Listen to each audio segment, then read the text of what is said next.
Hey everyone. I like that. Mandy was caught off guard. She's like, "Ooh, what did I'm I like, hey. say?" Hey everyone, this is Corine LaFoy, your favorite radio host, your only radio host and favorite girl, of course. Broadcasting to you from the lovely island of Trinidad and Tobago in the Caribbean on Between the Lines. And Mandy's like, I wish I was there. I literally am so jealous. I know, and it's so green and windy and sunny outside. Let me rub it in a little bit. Oh my Yeah. goodness. Mm, mm, mm, So mm. today, people, before I go on, I normally say how thankful I am. It's beautiful. It's beautiful. Past, this is the third day. I mean, it's just beautiful. I wish somebody would just ask me out and take me to the beach. Okay, I'm throwing it out to the universe here. Send that good, I'm, that good manifestation out. yes, I'm sending it out. I'm saying it's absolutely beautiful. It's green, it's luscious, it's windy, it's sunny. It's just, oh Jealous. my I have no God. words. I want to come through the camera and come stay with you and I think I I invited myself know, to come stay with you already. So I know. But we're going to have fun. We're going to have fun. So today we're talking about the perfect life. Is there such a thing, people? Is there such a thing? We are all trying to work towards it. Well, not me, but I guess you guys who are watching and listening are trying to work towards it because I don't know. I just make the best out of what is, at the moment, live in the moment. And for those persons who are watching us on LinkedIn or otherwise now or in the future, feel free to comment, like, share. Your comments are going to show here. I'm going to see it. I'm going to acknowledge it. All your questions, feel free to ask. Mandy's here to answer your questions. Feel free. Don't be afraid. It's your moment of glory and fame to see your name show up here. Okay, exactly. and for me to call you out. Okay, this is going to be recorded. It is recorded and it's Yeah. live. So your name is there for posterity. Okay. All right. So let's get into it. And let me tell you a bit about Mandy. So author Mandy Lemond is a former foster child. She doesn't look it, not that I know what the look is, but I'm just saying. To an, to an True. Emmy Award winning TV producer and host of Foster. Is it Foster Ed or Fostered? Foster, like past tense. Yeah, fostered. Wonderful, like Foster, Mhm. the podcast. Yes. Serving as a motivational speaker, Mandy helps others turn their mess into a message. That's what we're supposed to be doing, people. Yes. Mandy seemed to have the perfect life. She now serves globally, speaking to divorcees, parents of incarcerated children, foster children, and parents and those suffering from PTSD. That's something that's going around a lot. Oh my Wow, we all goodness. do. Yeah, yeah. So, Amanda, also known as Mandy, welcome to Between the Lines. It's Thank good to have you. you. Yeah, Thank you yeah. I so see. much for having me. I see you in your kitchen. What you cooking up for us today? You Oh my cooked? goodness. So this is the reason why I probably should be on an island. I moved to Florida not only 48 hours ago, just so I could be closer to the sun. I'm one of those sun people, sun and water. But I am going today for lunch. I'm going to make a little bit of a salmon. I'm pescatarian. I love salmon and with some avocado and tomatoes. I challenged some of my followers and friends to help me lose another 15 pounds. I've lost 100 pounds. So that's one of my Mandy, tips too. Yes. So, but Mandy, I did. Mandy. I You, did.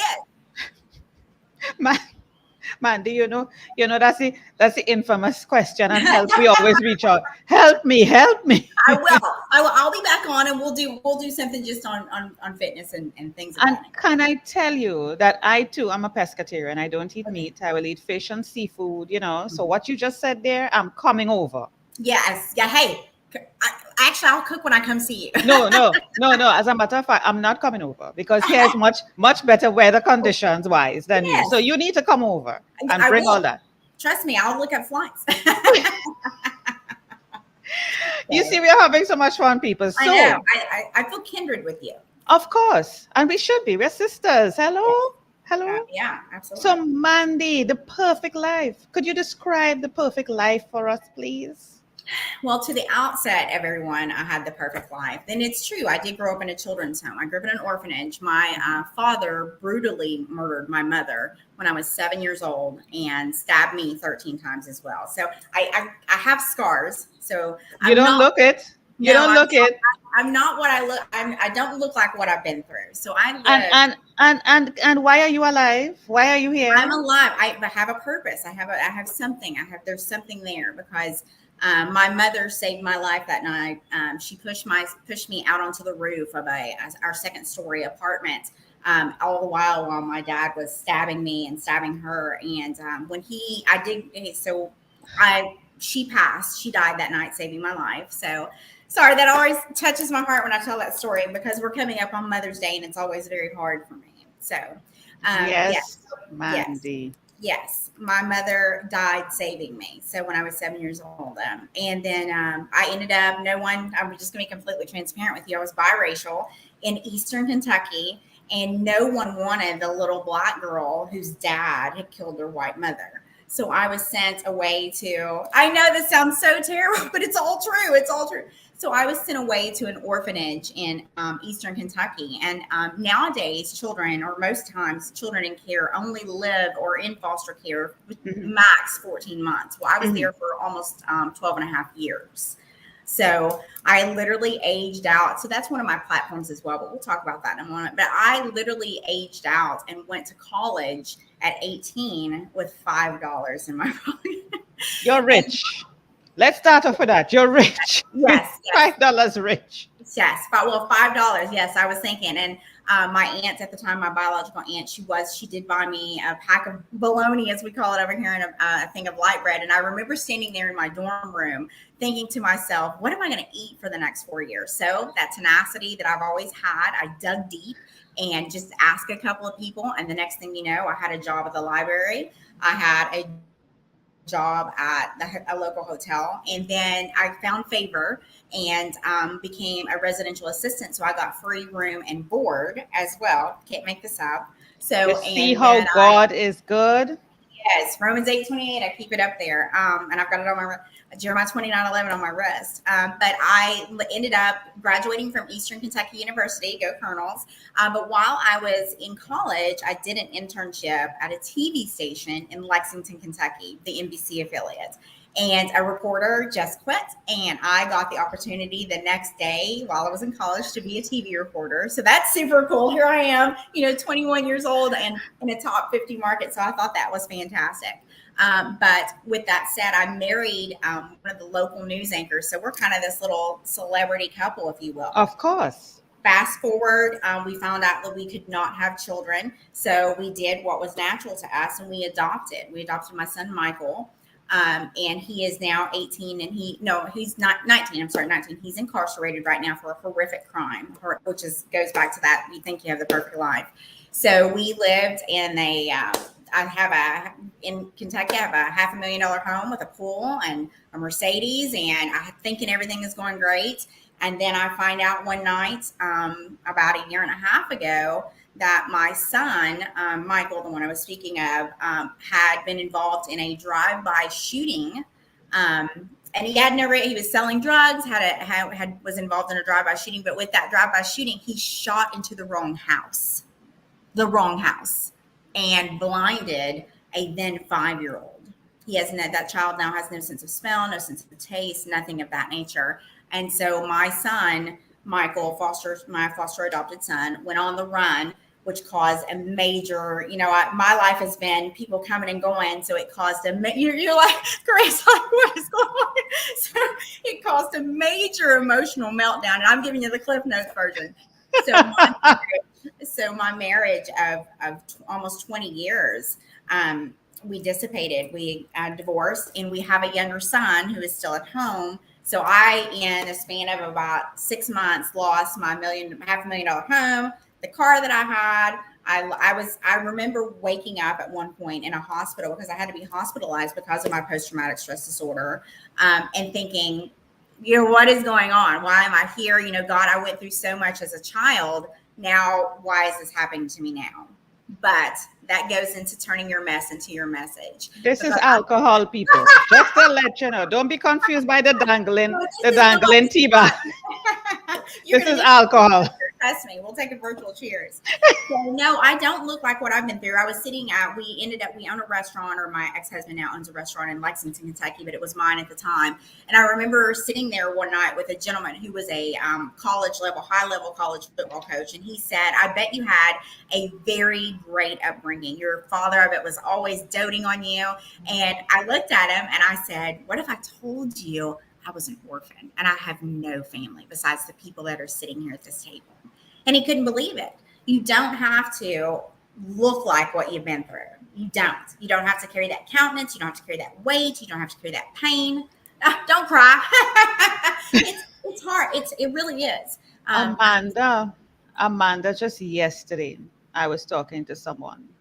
Or was it today? I'm losing track of time.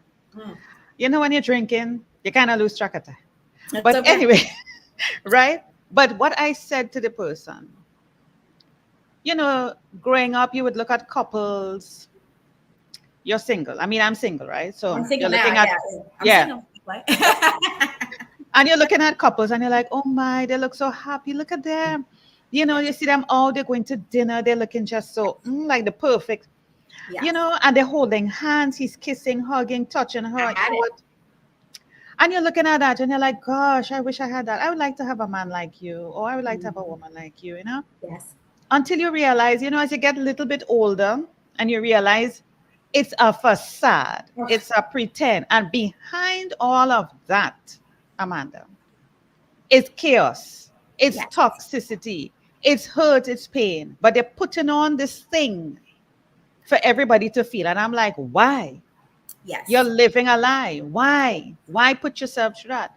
So I have stopped the jealousy, the envy, or whatever that feeling is. When I see people, I just see people. Yes. I don't want it. I don't want it. I don't desire to have it. What I desire is what God has meant for me, knowing me and what he wants for my life. And I know he's going to send the right person to me. So I'm listening to your story and I'm saying, why is Mandy here? What is she doing sitting down here alive after being stabbed so many times? You know, it's so funny that just on the cusp of Mother's Day, you're here talking to me about your mother sacrificing her life for you, the love of a mother. Your son, your fostered son. What? Amanda, where's your husband now? My husband, my ex-husband, he actually moved me from Lexington, Kentucky last weekend on Friday and Saturday here. So we have a great relationship still to a degree, as much as you can after a divorce. He's a fantastic person. I really don't have anything negative to say about him. Circumstances just took us down a dang COVID. Non-traditional schooling in the classroom. He was a real estate agent, a radio host, and I'm, writing a book and doing mortgages as well. And the next thing I know, I'm going to bed at 9, he's staying up at 11. So, but to the outside, when we would go out, because we had those charity events that we would go to, we're hugging and kissing and doing the doting thing. And we truly loved each other. I don't know. So I don't know. I don't want that $1 million man who's looking at me like, I don't get that. But so, no, we really had that connection, and then circumstances and life just broke us. No, Amanda, I'll tell you something. I don't believe that. You know what I believe? It doesn't, if love and God really exist in a relationship, it doesn't matter what comes at you, you can withstand it. Yes. If God and love is in that, it doesn't matter what comes. Incarcerated son, background of, your background, it doesn't matter. So then it was never solid from the beginning. That's just my opinion. It was never solid. I agree with that 100%. Our relationship began under rocky circumstances. I don't want to delve into that because it has other factors involved, but our relationship started that way and it ended that way. And I've heard that old wise tale, how your marriage starts is how it will end. Exactly. It was on shaky ground from the beginning. If God is in a relationship and love is truly there is nothing that can come to sway that. I'm not saying that things will not happen, but because those two aspects exist, God and true love, you'll be able to weather the storm together. That's Yes. my thinking. I see No, somebody, I I agree think, with have a that. comment. Oh, somebody's saying that you're a great storyteller. She loved the way you tell the story. Well, That's thank Fleur. you. Thank you. It's a true story. It's my real life. It's not That's fiction. right. It's real. I live that stuff. Yeah. No, I mean it's amazing. What Thank I you. want to ask you now is persons listening to this, because your story, while it's unique to you, is not necessarily unique to you alone. Right. There are people who are going through it different ways, shape, form, color, but they're going through it. Some worse, some the same. What would you say to a young woman, or let's put it this way, your younger self? If you were talking to your younger self, what is the advice you would give to her? I I'm writing again another book. I've written one book about the Mhm. foster parent experience, and now I'm writing a book about divorce and post traumatic stress disorder, and essentially getting your SHIT together and pulling yourself up by the bootstraps. So, the thing that I would tell my younger self, and that I would tell other women who have gone through divorce or lost a child or infertility or something of that nature, those monikers do not define you. You don't have to introduce yourself walking into a room as Mandy, the orphan, Mandy, the divorcee, Mandy, the child the mother who has a child incarcerated. Do not let circumstances define you. And I think if we can literally just grab into that and just sink into it, because how many times you're like sitting somewhere like, oh, I'm his cousin, I'm his cousin. Well, who are you really? It's a great Exactly. question. Who are you? Exactly. If you're And I've stripped had to of all find that. that, if you're stripped of all that, the Emmy Yes. Award, the TV producer, the wife of the news anchor, the Yeah. mother, the wife, Hmm. Who are you? who are you? Yes. That's a Yes. question for you now, Mandy. Who are Yes. you? You were stripped Yeah. of all that. Who would Now you I say you am are? to be truly honest with you, I feel like I'm one. I always say God's girl. I'm a God's girl. I got that from one of my girlfriends. I'm a God's girl. But I also will tell you that I am a recovering person from post traumatic stress disorder. So if we're going to label, if I'm going to put who am I? I'm recovering from PTSD. I am every day, every five. I developed a system called the five, where I take 5 seconds or 5 minutes or think of things in groups of five to get through them. Yeah. And that is something that I have worked on. So who am I today? Because I'm just going to say today I'm a guest on your show. But when I feel myself and when I think about who I really, really am, I hate to say this, but the divorce had to happen. All of it had to happen to get me back to that little girl from Eastern Kentucky who was hungry for life. I remember, going through, we have a place called Hardee's here, and I had $1 and going through and scrounging up change to make, to just to eat for the day. So that little girl had so much fight and tenacity and saw the world as a broader picture. So today, Mandy is an adventurous.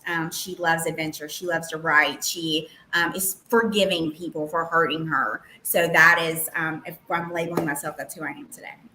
Mandy in the next 5 to 10 years, what does she look like? Where is she? Um, What is she doing?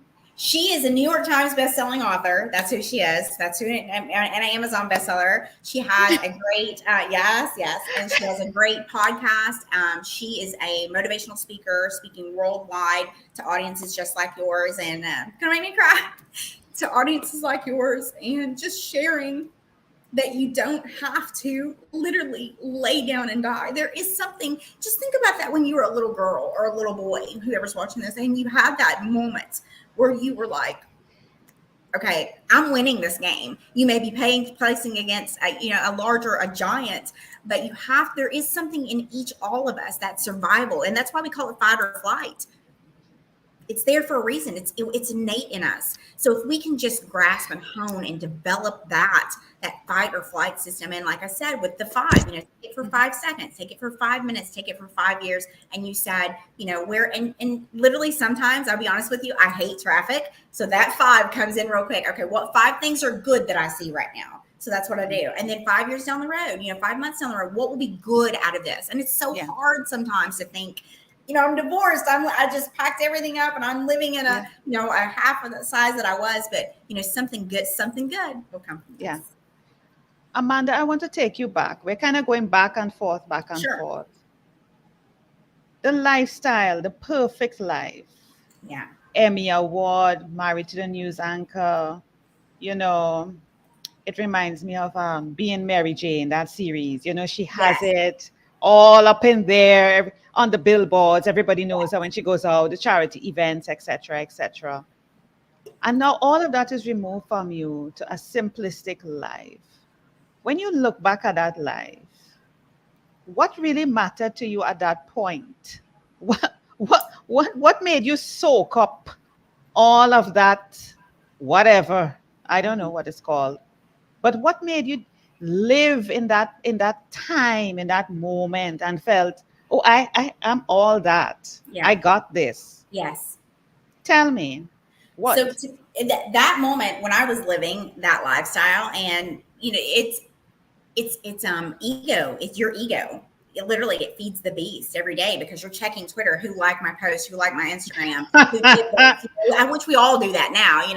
We're all doing checking and whatnot and seeing who's Oh on. yeah. But that lifestyle, I remember, a friend of mine's son played he plays now for the University of Kentucky football, and we were walking through. It was my husband, my ex-husband, my son, and that family, and people were like a stadium, a group of stadium people were chanting our names. And I thought to myself, this little girl, I slept in a hallway when I was a little girl when my mother had me. I mean, I was probably destined to go to foster care at some point anyway, to be honest with you. But I remember thinking as we were walking through that tunnel to go back to meet all these high level people, someone's chanting my name that I don't know, I'm never going to see again in my life.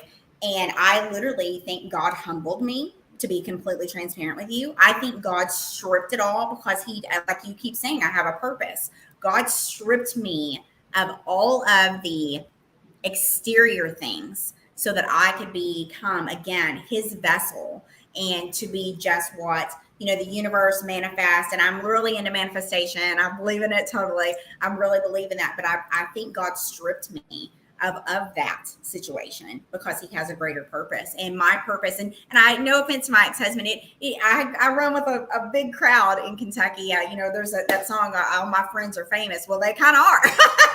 So I needed to develop, and I was in the shadows, that wind beneath your wings type person. I had my little followers and whatnot, but now this is all based on my own merits, and that's important to me.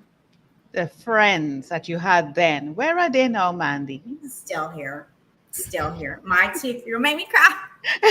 My two best girlfriends, Crystal and Nicole. Cry, cry. This is a show that makes people cry. So, my two best friends have hands down been there for me, and we will. Acknowledge them, Mandy. Call them out. Call them out. Call they them out. literally they literally have walked every step with me, and their kids are like my baby Drake, my best friend. You got me flustered. My best friend Nicole's grandbaby Drace. There's times where I just picture him, and who I want him to see. He calls me Lala. Who I want him to see Lala as. Sorry, you've made me cry. I don't even teach you. Like I just know that my two best friends have never left, and honestly, my ex-husband never left. I mean, lived apart for about 8 months, but he's never left. I have a great group of people. Now there are those fair weather friends who are just waiting there in the wings, who are like waiting to pick up the leftovers, if you will, of the divorce. But you know how catty women are. I know. And Yeah. I don't associate with those kind of No, I cats. don't. So, No. but I ask these things, and it's good that it's eliciting the emotions out of you, Oh, which means the pain, that you know what you have gone through, you know where you are now. And humility is such a quality. I say to people, humility. Everything you have can be stripped from you in a moment's notice, Mandy. yes. In a moment's notice. And who will you be? Do you Who will know you be? some people commit suicide as a result of that because they don't know who they are? Oh, and I'll be completely transparent with you. There's a bridge here in Tampa that I stood on, and I don't know if it was God who walked up on me or whatnot. I'm not kidding. This is a true hands down story, and I don't even know if I'm supposed to tell this. Is between me and God.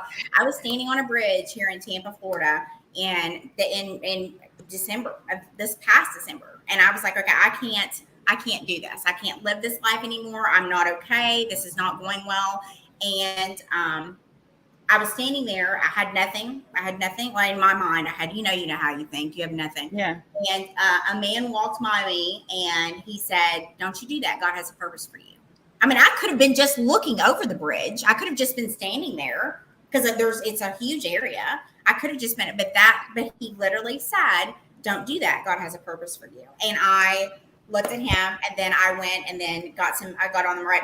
Post-traumatic stress disorder is so real. It Right is. medication, right It medication is is. so important for folks who've dealt. And I'll be completely transparent with you. COVID, looking at the statistics of how mental illness has risen Oh, since yes. COVID and suicide. We had a precious woman who was a country music star, who was not able to continue her life. And I don't know if it was because of depression or whatnot, but we do know she suffered from a mental illness. And I often wonder if we are so afraid as a society to say, "Hey, I'm not I okay. need help. I'm Yeah. not I okay." need help. Yeah. Yeah. Yeah. So I'm a major It's proponent. embarrassing. It's It embarrassing for is. us to It talk is. about. But It is. listen, when you think, hold on, I'm not the only one. And No. what my story could help impact somebody else. Why am I keeping this to myself? And what if? What if people laugh at you? What if people jeer at you? What if people talk about you? Will you Mhm. die? Would you lose a limb? No. No. No. You just get to know who are the real people around you That's right. from who are That's the right. fake ones. Yeah. And the people and Mhm. that is such a great statement that you just made. You get to know the real and the fake ones. And going back to my two best friends, literally, they follow up with me every couple of days. And another very genuine person in my life, there was a lady who tried to adopt me when I was a child, and her name is Lisa, and she has reached out to me tremendously. Like, she continues touching base with me. So there are those folks. And and I hate to say this, you got to have some sort of girl tribe. You got to have some sort of someone, girl, boy, guy, cat, dog, something that you can talk to, whether it's journaling or writing or whatnot. Oh, I see you got my little website. I do. So I if you need to do. contact me, yeah, that's Yeah, okay. and you were talking about having a tribe, and that is right. And I even say have a pet rock. Get a rock, Yes, a favorite rock, and have that rock right there and talk to your rock. yes, Rock, what do you think about it? Rock, yeah. give it a name. Give it You a are name and talk to your pet rock if you need to. But hello, the first thing is to go to God. He is not going yes. to tell anybody. He's Mm-mm. not spreading your information to anybody, and he will certainly give you comfort in that moment Yes, yes. and the answers and the answers. And I highly recommend starting meditation. That Oh is yes. is so clear. And even if you start with, because I hear a lot of people saying, "I can't meditate because my mind is too busy." Start with five. Again, the five. Start with 5 seconds and increase your 5 seconds so that you can continue through there. Yeah, this is Yeah. my blog. This is my little world here, so that I introduce people. So I wrote yesterday, the Kentucky girls. That story is in there about me nearly jumping off the bridge. And another poignant moment about that was when I was here in Tampa. I don't know, I just gravitated to this area. When I was here in Tampa, I went to a restaurant. It was actually a hotel and a restaurant, and I had no money. I had money, but I was so incapable of like grasping time and things of that nature that I could not access it. And I last night went back. Someone invited me out, and I was like, "This looks familiar. This kind of looks familiar." And I sat there at that same restaurant that I had no money to eat in, and that they kind of shooed me out of because I looked homeless. I looked horrible. I looked homeless. Yeah, shooed me out of. And I had my favorite oysters, and I purposely ate French fries because I just love French fries. And then I had a cocktail, and that was it. And it was kind of almost coming full circle, and it was a powerful moment for me. There are times in your life, even after you have come out or transitioned out of the challenges, you are going to have little reminders of where you came from to keep Yes, you humble, yes. to keep you humble and grounded. I'm showing how persons can reach you. This Okay, is yeah, your contact us absolutely. page. Perfect. Yeah. Sure. Mm-hmm. And did medicating help with PTSD? It did to a degree. Is it meditating? Yes. Oh, it totally helps with post traumatic stress disorder. I believe the earth is a vibration. Let's just be realistic about it. I believe in listening to different vibrations. I kind of keep music and vibrations going throughout my house all throughout the day, or if I'm in the car, because and I've told people, "You're not on my vibe right now. I need to discontinue this with you." But Yeah. vibration music makes a major difference. Or even you can just look it up on YouTube, megahertz vibration and it's made. Yeah. And did meditation help? As you're saying, yes, it did help for Oh, you. Flo is tremendous, asking that tremendous. question. Mhm. Wow. Meditation is very important for you to still the mind. Oh, If yes. you take on the mind, it's going to take you anywhere it wants you to go. And you're just like a loopy dog, just following all over the Mhm. place until you're like in a vicious cycle. You have to still the mind Be still and know. that He is God. Yes. Awesome. Be still and know. Be still I and know. want to thank you so much, Amanda, for sharing your story, being vulnerable. Yes, most Thank you. importantly. Thank you so much for letting me share it. I hope Oh, my yes. goal is to help anyone. And just if it helps one person, if one person, Miss McFarland saw this, if that helped her, um, then I Yeah. feel like I've served my purpose. And going forward, we want persons to, especially when I say persons, I mean young women, young men entering relationships, to be very cautious. Hmm. Yes. Don't get blindsided. Don't blind yourself. Don't put on the blinkers. Open yourself to learning, listening, and following your intuition, which is what God gave you. He's with you all the time. Preach. Preach. Okay? He's with you and telling you don't. Okay? I see another question coming from Jillian. She said, does meditation form part of your daily routine? Absolutely. There are three things that I hands down do every morning. The first thing that I do when I wake up is I express five things of gratitude immediately, whether it's okay, I'm awake, I have a bed that I just got out of, I'm getting ready to go have fresh water. I express five things of gratitude. Oh, Absolutely. And then yes. the second thing that I do is I make my bed. So I know people always say that if you make your bed, you'll be a millionaire. So let's hope. So Well, I make I my should be rich. I I know. should be rich. Well, you probably so I make my bed and then I literally will sit and still myself. And Oh, whether yes. it's journaling, I do 100% meditation always. Always, always. Amanda, great session. I enjoyed it. Even Thank though you. we went a tad over time, it's my show. I could do what I want. So I love the questions coming from the audience, and I'm sure there will be more because this is gone live and it will be there for posterity. Thank you, Flo. Thank you, Jillian, for tuning in, asking those really great questions. And thank you, Amanda, for still being here in 2022 and the next 5, 10 years to come, because you have to realize those plans, Yes. and for sharing that story. You have a purpose. You have a purpose. Thank you so much. Thank you. Bye, guys. Thank you. See ya.